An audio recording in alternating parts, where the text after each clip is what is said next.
Hey, hi, this is Patrick McCray, and it's the half hour Twilight Zone hour, and I'm here with Alan Gallant. Alan Gallant. That's right, and so we're jumping right into it because we're talking about one of our favorite actors, Albert Salmi, who is the lead in this and was usually the bad guy in every single episode of every single television show broadcast in the 1960s.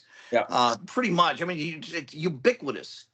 This guy was hired in everything, and he was the bad guy in the Ambushers, which is where our shared fascination with Albert Selmy, I think, was discovered when we chatted about that. Hmm. And so we were talking about the fact that Albert Selmy kept doing stuff. It's just I didn't see it. He was Danny's dad, Michael O'Keefe's dad, in Caddyshack, which is a movie I know really well, but I don't remember the Yeah. dad.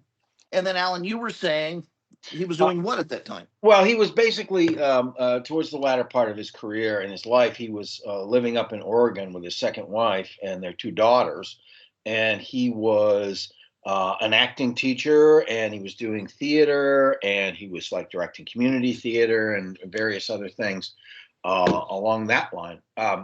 He kind of back to his roots, really, because he had studied with the Actors Studio. He'd I was studied going to with ask Stratford. which of the schools he Yeah, was.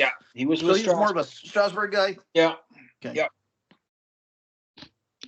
So yeah, he was doing that. Apparently, he wasn't the happiest man in the world at that point in his life because he felt like he could have had a bigger career. So Yeah, because it's important to respect people by diving immediately into the lurid. His his death was was kind of lurid. messy, I It understand. was, yes. He it was a murder suicide with his Oh second wife, God. unfortunately, in Did they suspect foul 1990. play? I'm Uh, sorry. Of course, it's murder suicide. Apparently, he was one of those depressives that nobody suspected would ever do anything like that, even though he had an explosive temper. But That just seems evident. yes, yeah, I mean, he's very mercurial, and his range, his emotional range, is very mercurial and far-reaching. I mean, he does evidence that sort of ability in some of his acting roles. Brilliant actor, tortured human being kind of thing. So Yeah. yeah. Yeah. So it's because when you hear murder suicide between a husband and wife, you don't know who did what, Well, which he did. part. So He he did it. Yeah, obviously. it was obvious at the time. He it was gunshot, and then he went upstairs and committed suicide. Wow.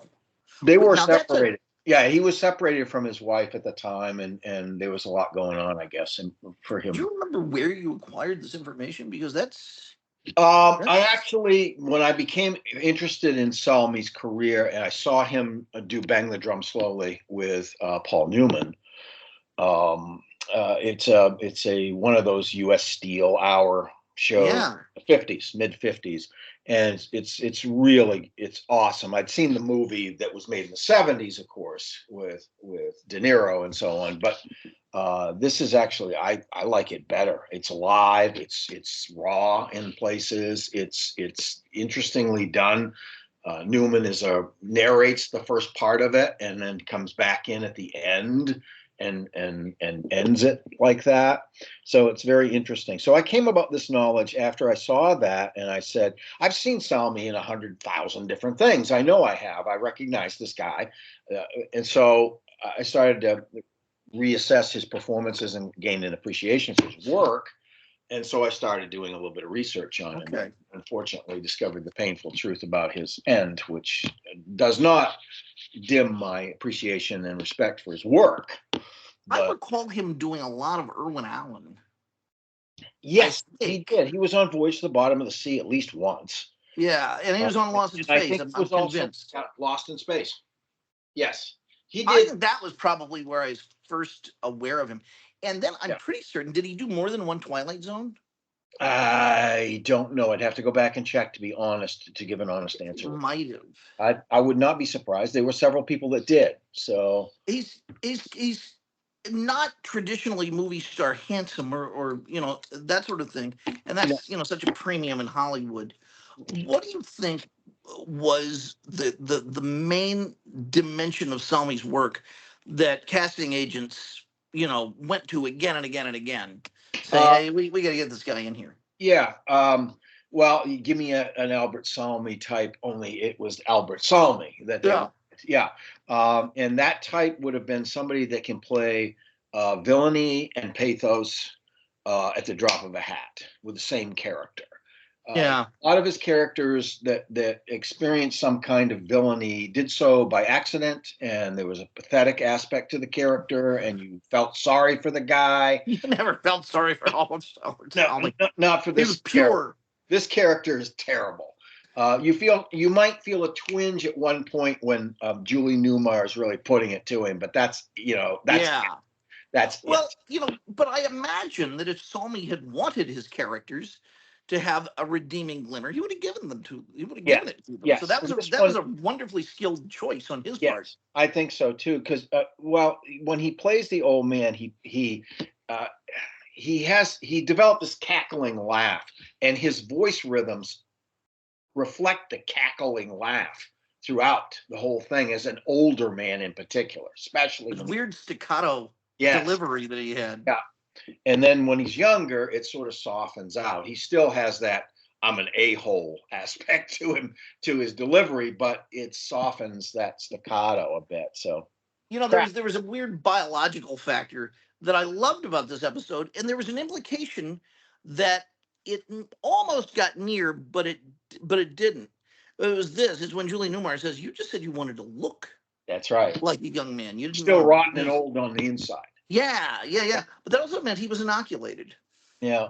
So all of those diseases that Yeah. people were, they talk about what, typhoid, I think, at the beginning Yeah. of this. Yeah. Well, it's 1910. Uh, So yeah, yeah. typhoid and diphtheria Uh, and all that crap. Yeah. he was invulnerable too. Mhm.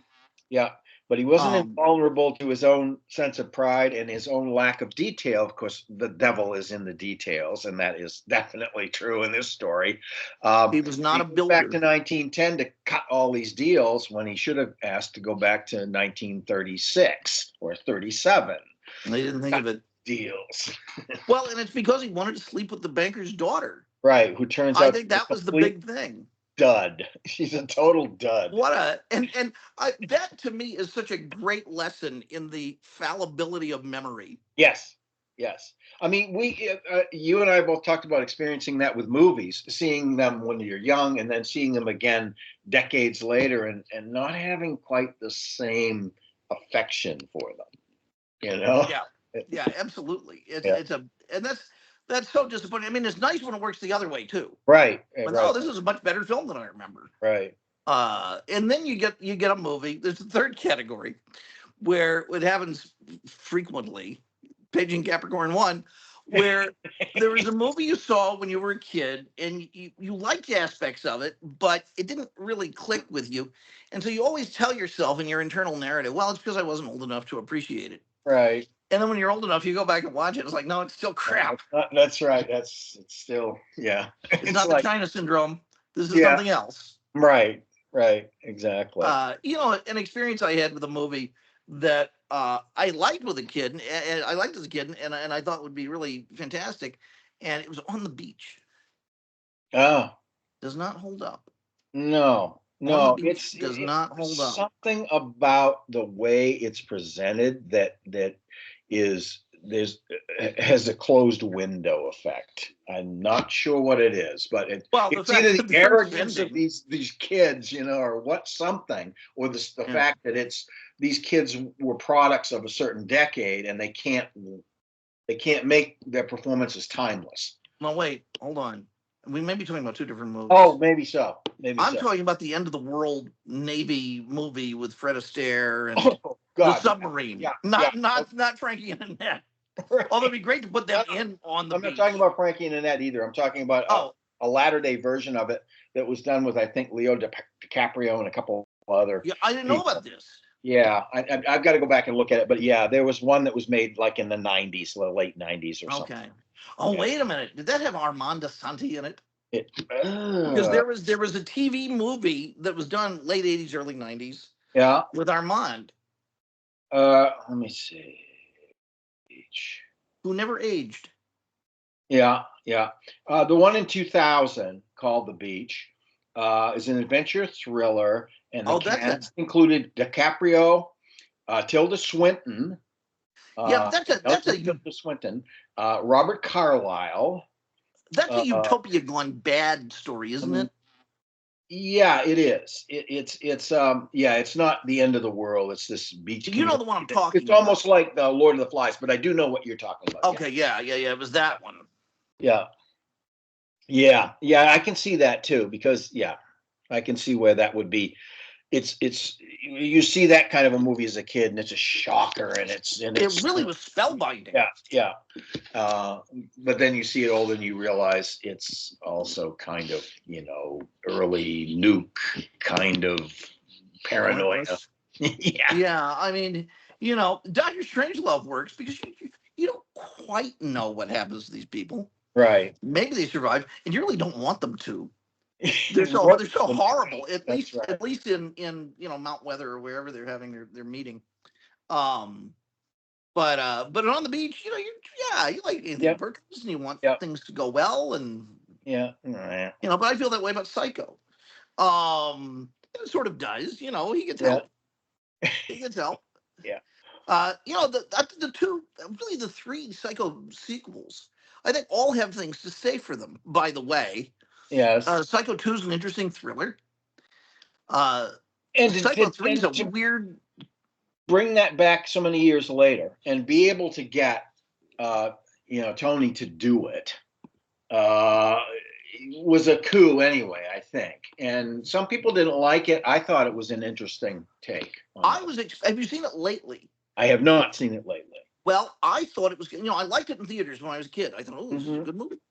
And then I saw it, a million times on cable. And I was like, Sure. Yeah. and so I went away from it for 20 or 30 years. And then I came back to it. I don't remember why I watched it again. For something, maybe it was for Jewel. I don't remember. And it was really good. Hmm. It was really, Yeah. really very well made. And Tony Perkins is marvelous. I think those Psycho sequels, believe it or not, are some of the best performances of his career And because they're he, so sympathetic. yes, he creates a multi-dimensional, much more multi-dimensional, I should say, much more multi-dimensional character, and it is sympathetic at times. Absolutely, it is. And when you discover, particularly when that whole freak out scene where she stabs him in the hands and all this stuff is going on, it's Yes. like, geez, who's Yeah. really nuts here? It's Yeah. yeah. Yeah. Psycho 3 is very lurid, but it's fun. It has an actress in the two movies I've seen her in, I've loved, and I've never seen her in anything else. Diana Scarwood, Ah, who also she played the adult Christina in Mommy My Dinner Dearest. with Mommy or Oh, whatever that yeah, was. my dinner. Mommy Dearest, yeah. That's my dinner with mommy. I couldn't remember the name. Have some more turnip. And then Psycho 4 is the first of the many prequels. Right, and I So I don't, think I haven't seen Psycho 4 for sure. is good. You got Yeah. Henry Thomas as young Norman, Okay. and he's turned into a fine actor. I mean, he always was. And I think CCH Pounder maybe plays a radio talk show host that Norman is giving this weird confession to about his life. Uh-huh. And again, it comes down to this issue of choice and Norman Sure. having a choice, and he chooses the right thing. Right. And that's also, I think, a heartening aspect, even though, every last shot of these things is some sort of close up on Norman. Yeah, of You course. just don't know. Yeah. As cheap as that is, it can't defeat the rest of the movie. Right. That's pretty good. Yeah. But we got pretty far afield. So this episode of late, I think of Cliffordville, which is about the most Rod Serling title. Yes. It's sort of that I call that poetry. Yeah. Well, Yeah, it is. It's also Serling adapted it from another story too. Oh, did he? Okay. He screenplayed it out of a story called Blind Alley by Malcolm Jameson. He based it on that. Now he went afield, but he based it on that story. It's interesting because it's a guy who goes back to his youth in the hometown and sees that life isn't the way he kind of thought it would be, but and yet and and yet in this one, he's a thoroughly evil man, Right.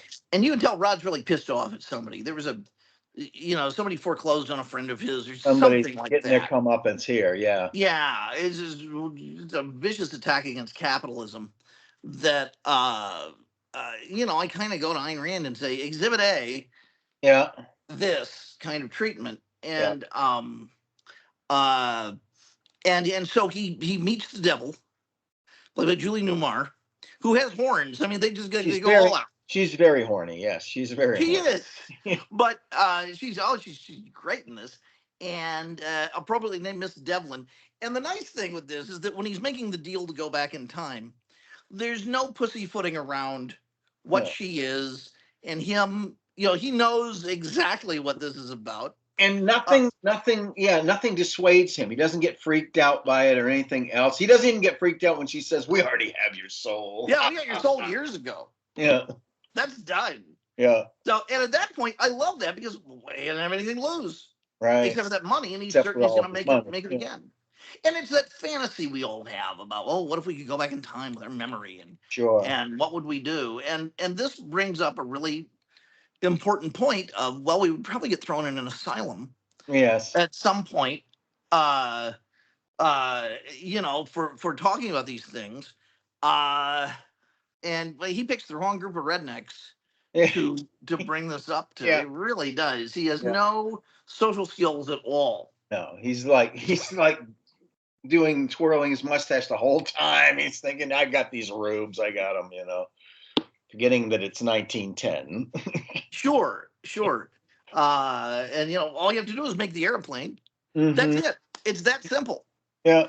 What amazes me is that, and this is the sort of pointless Monday morning quarterbacking the Twilight Zone births in people, but why he didn't really focus on the drill Mm-hmm. with what Right. little knowledge he had. It's like, maybe could you make a drill that could do this? Yeah. What if I gave you some seed money Right. And and just we could need we to make maybe a get drill started? yeah, we need to make a drill that's sleeved so we can drill it deeper in the ground. I mean, he would know at least that much about what happened when he did it originally. Yeah. I mean, the guy doesn't strike me as being a complete moron. He just can't design things. Yeah, and if you haven't With seen his the story, frustration about the battery and all that sort of thing. yeah, it's a land snatch basically that he's trying to do, and to get land that it'll be discovered has oil on it. Mm-hmm. And what the guys he gets the land from say is that, yeah, we had the same geological survey done, but that's 6,000 feet down. We don't have the technology to get down there. It might as well be on the moon. Right. And he's thinking, well, I could go 5 miles down. What's the big deal? I was like, well, the big deal is you're in 1910. Right. Not 1937. Yeah. Or And 1950. he is so impatient, Yes. and so driven, and he doesn't know that he's 75 years old on the inside yet. No, he's blind ambition, like you say, and he just goes forward like a bull in a china shop, which was his virtue / vice his entire life, doing it that way. He just did it at the right time, so he got away with it. Yeah. And I really rarely does the Twilight Zone. Well, no, I'd take that back. I was about to say, rarely does the Twilight Zone show a protagonist so irredeemable, but it does. Yes, it does. Although it's more pleasing when the character learns something and has some kind of about face, even if the about face is a little too late. Right. But in this one, because I don't remember at the end, Salmi has no memory of the other life. I don't know if he does or he doesn't. I would think that the devil would leave him with that memory and not allow him to be able to do a damn thing about it. He quotes the earlier conversation so exactly. I know. It's yeah. But the whole thing is, that would sting if he had at least some foreknowledge of some dim foreknowledge of this other life that he lived. Yeah. So I think there's something there. There's a spark, at least. Maybe it's not a vivid thing. This is the unfortunate part about being in the year 2025. Well, it's hardly the only unfortunate thing about being in the year 2025, Mm. but that we can spot the age makeup so easily. Oh, well, the Of technology all was of the so actors different. that we know where this is going. Yeah, yeah, yeah. It's true. I mean, even people back then probably. Some people would recognize Albert Salmi, the character actor, because by Oh, sure. I'm talking about 1963, on everybody else. yes, yeah. So they would already know. Okay, this is a get up, but he's playing this old dude. And we're going to see them all in the past. Yes, yeah, yeah. His inventiveness with cruelty, I think, Mhm. was pretty impressive.